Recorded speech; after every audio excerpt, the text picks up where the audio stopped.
నమస్తే welcome to metro ఉదయం news. Ibrahimpatnam నియోజకవర్గం శాసనసభలో మల్రెడ్డి రంగారెడ్డి మంచాలు గ్రామంలో ఇంద్రమ్మ ఇండ్లు మంజూరు పత్రాల పంపిణీ కార్యక్రమంలో ప్రతి పేదవాడికి ఇంద్రమ్మ అందజేస్తామని చెప్పారు. కార్యక్రమంలో మంచాల మండలం MRO, MPDO, society chairman Hanumanth Reddy, మాజీ ఎంపీటీసీ ఎడమ నరేందర్, డైరెక్టర్ జనిగే వెంకటేష్, మాజీ సర్పంచ్ కొంగర విష్ణువర్ధన్ రెడ్డి, చెన్నారెడ్డి, గూడెం మాజీ సర్పంచ్ చీమల జంగయ్య, చేదేడు మాజీ సర్పంచ్ రమాకాంత్ రెడ్డి, వార్డు సభ్యులు లింగం, మంచాల గ్రామం అధ్యక్షులు శ్రీనివాసు, లింగం, వినయ్, సురేష్, అస్వాల బాలరాజ్ తదితరులు పాల్గొన్నారు.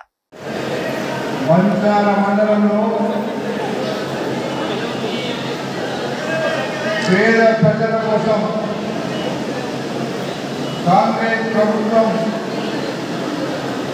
ఎన్నికల ముందు తీసుకున్నటువంటి నిర్ణయంగా ప్రతి పేదవాడికి ఇందిరమ్మ ఇల్లు ఇవ్వాలని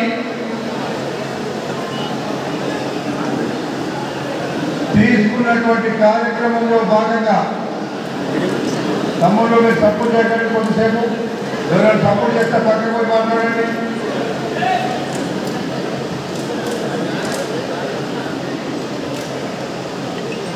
ప్రజా పాలన వస్తే ప్రతి పేదవాడికి ఇల్లు ఇస్తామని చెప్పినాం.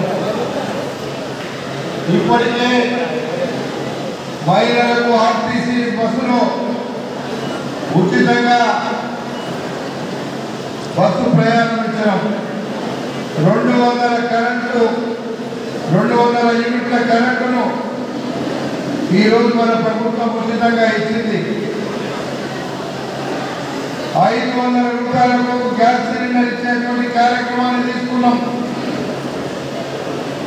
మహిళలందరినీ కోటీశ్వరులు చేయాలనే ఒక ఉద్దేశంతో మన ముఖ్యమంత్రి గారు మహిళా సంఘాలకు కోట్లాది రూపాయలు ఇచ్చి ప్రతి మహిళ వాళ్ళ కాళ్ళ మీద వాళ్ళు నిలబడే విధంగా తయారు కావాలని అదొక కార్యక్రమాన్ని తీసుకున్నాం. ఈరోజు మనం ఇచ్చిన మాట ప్రకారంగా మన నియోజకవర్గానికి 3500 ఇళ్ళు వస్తాయి. ఈరోజు 8 మండలాలు, 4 మున్సిపాలిటీలు, 4 మండలాలు ఉన్నాయి. 4000 ఇళ్లను మన నియోజకవర్గానికి ఇస్తున్నాం. అందులో మంచాల మండలానికి 500 పేదవాళ్ళకి ఇచ్చే కార్యక్రమం ఈరోజు తీసుకున్నామనేటువంటి మాట మీకు మనం చేస్తున్నాం. ఈ 500 కాదు, ప్రతి సంవత్సరం 500 ఇళ్ళు ఇచ్చే కార్యక్రమాన్ని కాంగ్రెస్ పార్టీ అధికారంలోకి వచ్చిన తర్వాత తీసుకున్న నిర్ణయంలో భాగమని చెప్పి ఈ సందర్భంగా మనం చేస్తున్నాం.